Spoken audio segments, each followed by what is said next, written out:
Hi, my name is Deanna Haas, and I'm the Vice President of Agent Success for Sold.com.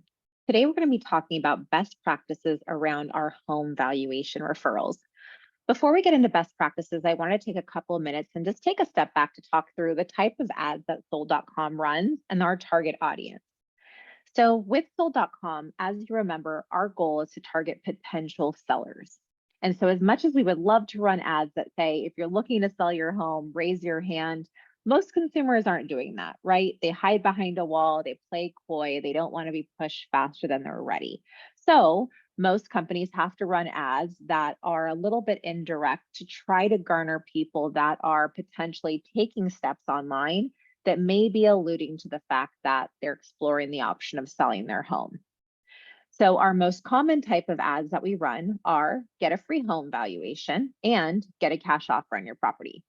Today, we're talking about the get a free home valuation type of ad. So let's talk through that. The get a free home valuation tends to be a pretty top of funnel client. A lot of agents get frustrated with this type of lead. Why? Because a lot of times when you're calling back somebody who requested a home valuation and you're asking them why, 9 times out of 10, the response that you're hearing is they requested a home valuation because they were just curious. So it's really, really easy to get turned off by these leads and really feel deflated by these leads because you feel like there's no opportunity. The reality is we know there is. So within our reporting and within our database, we track of the clients that we make contact with and set up an appointment to meet with an agent, how many of them go on to actually sell their home. And our analytics show us that almost 80% of the clients that we set up appointments with eventually go on to sell their home and list their property in the MLS with an agent. That's a huge number. And so what it tells us is that we are targeting the right target audience and that we're talking to the right people. And now it's just a matter of taking the correct approaches and working with these people and making sure that we have the right follow-up in place so that we are the person that they choose when they're ready. So let's talk through the home valuation.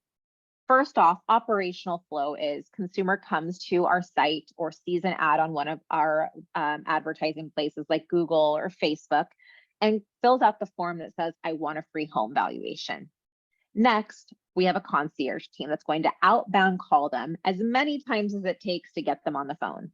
Our concierge team does not stop calling until that person is either already sold their home or tells us to stop calling them. Once our concierge makes contact, here is a little bit of a snip of what our concierge says on the introduction, which will also help you understand what expectations are our concierge setting up when they actually send them off to you.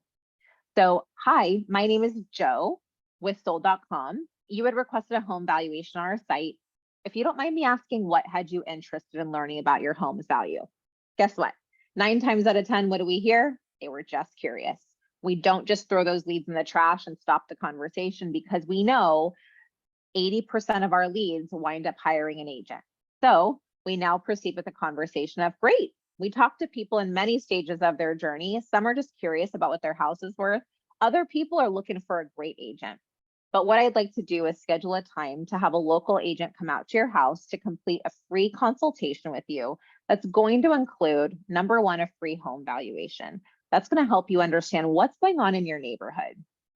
Number two, they're going to walk through some tips, help you understand what you could be doing to the property to help increase the home's value. And lastly, they're going to learn about your goals. What time and date works for us to have that local agent come out to your property? They're now setting up that appointment. This is what our team is setting up, and it's a very high value driven conversation, right?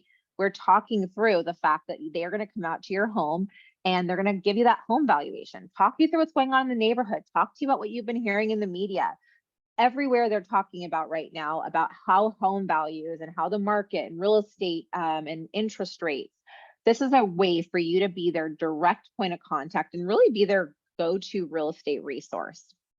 This is also our way of getting the appointment, which next step would be we start to text the agents that are on the list to receive referrals in this specific zip code. For more information on ranking or how we send out these referrals, you're going to want to check out our YouTube video about rank. That will help you understand who's getting the referral opportunities first, how you can increase your rank, and different ways that you can start to actually increase that volume of referrals. So now once our concierge has set the appointment, like I said, we send out those text messages. You as an agent have the ability to claim that referral, and we send out those confirmation messages to the consumer. Next step is arriving at the person's house. Remember, all of these appointments are confirmed appointments. Once you accept that referral, the client is assuming that you're showing up at the scheduled time and date. They get a confirmation immediately once you accept it with all of your contact details, but then they also are going to get a confirmation text message 1 hour and 24 hours prior to your appointment. All you need to do is show up. Once you show up to their property, it's also important to make sure you're taking the right initial approach. Now, if you've watched some of our other YouTube videos, you've seen this before. So this is going to be a refresher. In my opinion, there really is no difference to how you're actually working the referral once you're there. Yes, there's going to be different introductions and different lead-ins to how you approach these clients. But at the end of the day, it's the same value, it's the same approach. And this is how all of our top performing agents are working and how we're trying to train our different agents into seeing success. Because at the end of the day, it's in our best interest to help you guys convert more referrals. So when you get there and you knock on the door, what you want to do is approach like, knock, knock. Hi, my name is Sam. I'm Sold.com's preferred agent, and they scheduled this time for me to complete the free home valuation. If you don't mind me asking, I'd love to be able to actually start by walking the property with you and just make sure I didn't miss anything as part of my evaluation. That's a really big first step to help you get in the door, but also continue building value as well as rapport. Don't forget that people buy things from people they like and people they trust. Although you don't have a physical product that you're selling, you are selling yourself and the services that you offer. And so you still have to be likable and trustworthy. So by walking the home and not just getting straight to business, it's going to allow for you to build relationship, but also talk a little bit about what you do, build your knowledge. But also what I'm going to call fishing allows for you to kind of get a temperature gauge of how willing are they to talk about the fact that they might be interested in selling their home. So as you start this walkthrough of their property, build relationship with them. Hey, what a beautiful home. Compliment them on decor, compliment them on things around the property, the size of the home. Sometimes some homes are harder to compliment than others, but there's always the investor's dream. So talk about different things. Nothing builds a relationship better than compliments. Second, fish. What I call fishing is drop subtle hints that there might be demand to their property, right? At this point, this is not a listing appointment. Remember that. This is a consultation. This is an introduction to have a conversation with somebody who could potentially be going on to sell their property. So what you want to do is fish a little bit to see how open they are about talking about that. So as you're walking their home, make something up. Wow, what a beautiful kitchen. I have so many clients that are looking for open kitchens like this. What a great backyard. Big, huge trees, really lush greenery. So many people in our brokerage come in looking for things like this, and we can't find things like it. If you have historicals that you can talk through, people with yards like this, I've seen them put decks on there, and it helps people get X amount of dollars more once they've sold their home.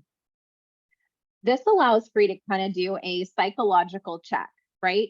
If the consumer is reacting and they're nodding their head, some body language there that sounds like what you're saying is pleasant news to them, you're on the right track, right? They might be interested in actually selling their home, and it sounds like all the things that you're talking about are exciting to them. If there's zero reaction, maybe they're just not interested, or they have a really great poker face. The other side of that is looking out to see if they bite back, right? Sometimes you're going to hear them say things like, well, I'm not looking to sell my house. I just want a home valuation. If you're here to try to get me to sell my house, I'm not interested. That doesn't necessarily mean they're not interested. As crazy as that sounds, there's so much psychology that goes into sales. And so part of this is realizing that just because they're biting back isn't a true not interested. It might just be meaning that they're telling you that you're coming too close. You're moving too quickly, right? And so this is your way to slow things down a bit. Think about when a dog is barking at you. It doesn't mean they're going to bite you. It just means proceed with caution. It means slow down a little bit. It doesn't mean you can't pet them. It just means you have to slow down in your approach in some cases. So this is where you want to take those signs and say, okay, if they seem to be really liking what you're saying and they're saying, wow, I didn't know that. That's really great. And they're asking you questions about your phishing statement, then you know that this person has some interest in selling their property, right? Because sometimes it's not necessarily what they're saying to you. Sometimes you have to read between the lines, and sometimes it's what they're saying, and sometimes it's more of body language or the things that they're not saying. If they are biting back at you, you know you need to take a much softer approach in how you're leading into this conversation. So now you've done your intro, you've done your walkthrough on the property, and now you're at the point of your actual bread and butter of your consultation. Talk about the valuation, talk about what's going on in the news, talk about the different things that are happening in their neighborhood. But additionally, what you want to do is see what potential you have to turn this into a listing appointment right then and there. The lead in is a consultation, but at the end of the day, neither one of us will be in business if all we're doing is giving out free home valuations. So this is where, again, you're going to do a little bit of fishing. See how far you're able to take it. See what they're willing to do before they bite back. And so now you've gone through your evaluation. You've hopefully built a lot of relationship, a lot of rapport. You've built that trust.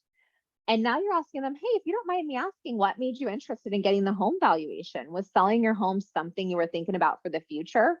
Very nonchalant approach into how you're asking those questions, right? No pressure. At that point, they're either going to say, yeah, we have been. And now you can take that now into a full-blown listing presentation and talk about the services that you offer. Or they're going to take more of an approach of, no, we're just curious, and put that wall right back up. And so that's the thing. They might be curious and really just be wondering what their house is worth. But the other side is that really might just be a wall. And unfortunately, it's really hard to decipher between the two. And so at the end of the day, what you have to do on those just curious folks is still treat them the exact same way as you would have treated somebody who was interested and just needed some follow-up. You have to stay in touch with them. Remember, almost 80% of these people are going to go off and list their property. And so if you don't follow up and you buy the lines, if I'm just curious, or I'll call you if I decide to do something, you're going to lose a lot of business, whether it's with sold.com or anybody else. You need to make sure you stay in front of people. So how do you end that conversation if they went into a just curious route? Take an approach of, hey, part of the reason I'm with sold.com is, and I'm their preferred agent, is because I'm here to not to push you into something you don't want to do, or if you're not ready to do it. In the case that you guys decide to sell in the future, I really do hope that I'm somebody that you would consider, or even if you guys had friends or family, I hope I've impressed you enough that you would pass my information off. What I'd like to do is stay in touch with you. So from here, I'm going to send you a text thanking you for your time. Save my phone number. I'd love to be your go-to resource for all things real estate related. I'm going to also email you a copy of the valuation so you have that. But I'm also going to stay in touch with you every 30, 60, and 90 days and keep you updated on updated home valuations. But then periodically, I might text you with just updates on price reductions that are happening in your area, homes that are selling for above asking, just so you can stay in the loop. If they're interested in that, and some people might just be like, okay, well, thank you, that's really helpful. There's interest there. This is somebody that you want to help and stay in touch with and really actually keep your follow-up in place. Where most salespeople's biggest gap is follow-up. So make sure you're actually following through with what you do, because nothing will really ruin a relationship more by over-promising and under-delivering. If they feel like, nope, I don't want that, don't waste your time, great, then don't do it, right? Then that's their sign of telling you I don't want it, but always offer it out to them. If they're saying, you don't have to do that, I'll call you if we decide to do something, to be honest, I'd still do it.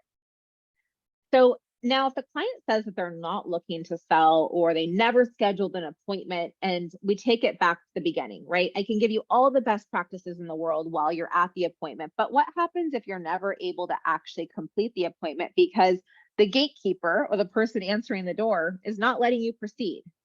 Is it super easy to at that point turn around and say, wow, sold.com really sent me a bad lead, I'm going to walk away? Sure, right? Everybody can do that. But what a good salesperson will do is take it a step further and push back one more time. As much as we would all love for these to be lay down appointments where everybody's welcoming you with open arms and saying, I've been waiting for you to arrive and give me my free home valuation, not likely. In most cases, you're going to have some sort of a resell of value and the purpose of why you're there. Because in a lot of cases, when sold.com sets these appointments, you have to remember that there, in most cases, is at least a 2-day period from the time that they spoke to our concierge and agreed to the appointment to the time that you're actually physically out there. That's plenty of time for them to unsell themselves, to forget about what they agreed to with sold.com, And so again, at this point, it's your purpose of reminding them. And so if you get to the house and you knock on the door and you say, hey, I'm Joe with 123 Real Estate, and they tell you, I didn't schedule anything with sold.com, what our recommended approach based off of our top converting agents is, I'm so sorry, I apologize for the confusion. I mean, it's possible that maybe we spoke to someone else when sold.com was scheduling an appointment, but just to kind of refresher, and maybe this kind of refreshes your mind because this could have been a few days ago, but I am sold.com's preferred agent. And the purpose of this appointment was originally to give you a free home valuation. Most people requested something online and then spoke to their concierge team to set this up. I'm already here, so, and I've done the homework for you. I have all this information ready. If you have a few minutes, I have it all done and I'd love to review it with you. There's just a reminder, there's no cost, there's no pressure. My goal is just to educate my clients into what their house is worth and learn about their goals. Do you have a few minutes right now? To be honest, sometimes they let you in and let you proceed with what your goal is just because they feel bad that you drove all that way, right? But it's all about how you say it. Number two is sometimes that refresher is, oh yeah, I do remember something like that, right? Because again, who knows how much time has passed? It shouldn't be greater than a week. But if the client was out of town and said, I'm going to be back next week, there is a chance. So resell your value, re-talk about what it is that they agreed to. At the end of the day, they still very well may say, nope, don't remember any of it. That doesn't put you in any worse position of where you started off when they originally told you that. So it's worth it just kicking it one more time. Similarly, what if they told you, I don't want this anymore. I'm no longer interested, right? They remember the meeting, but they don't want you to do it anymore. Hey, I'm so sorry for the confusion. Just to be clear, this is completely free. Sometimes clients I speak to from sold.com get nervous that there's a catch to the free home valuation, but truly my goal is just to help educate my clients into what's going on in their neighborhood and talk through some ways you might be able to increase your home's value. A lot of people ask me, why do I do this for free? And the honest answer is, my hope is that if you did ever end up selling your house, that I would be somebody that you would consider. Or if you had friends or family that would wind up doing something that I impressed you enough that you might refer them my way. I have prepared already the home valuation, but if you have a few minutes, I'd love to review that with you now. Right? Resell your opportunity. They still may say no, but it doesn't hurt to ask and push forth. And so this allows for you to remind them it's free. Maybe they really are nervous. Maybe they're wondering what's the trick, but also be honest of why you're there. You are there to earn their business at the end of the day. If they're looking to sell their home, and if they're not looking to sell their home, that hopefully that you impress them enough to where they would refer you out to somebody else. Don't be shy about offering that up when somebody asks you why you're doing this for free. At the end of the day, your success is our success. When you win, we win. And so don't forget that follow-up is key. I mentioned this already, but it's really important to make sure that no matter what happens, even if you get to their door and they kick you away and you walk away, put them on your CRM, right? They agreed at one point. Maybe something happened. Maybe something changed. Maybe they were in the wrong mood at the time in which you knocked on the door compared to when we talked to them a few days ago. But don't forget to follow up with people because that will be the game changer. Keep in the back of your head that 80% of these people are going to go off and list and sell their home with an agent. And so now, how do you make it so it's you? Don't buy the lines of I'm just curious. Don't buy the lines of I'll call you if I decide to do something. Make sure you're not treating these people as a listing presentation when you first arrive. This is a free consultation that includes a valuation. Super important to make sure that you're taking those proper approaches in order for you to see the success. If you have any additional questions, never hesitate to contact our agent success team. You can contact them at agentnetwork@sold.com or by calling 844-973-7653. Thank you again. Look forward to hearing about all the success that you have. Have a good rest of your day.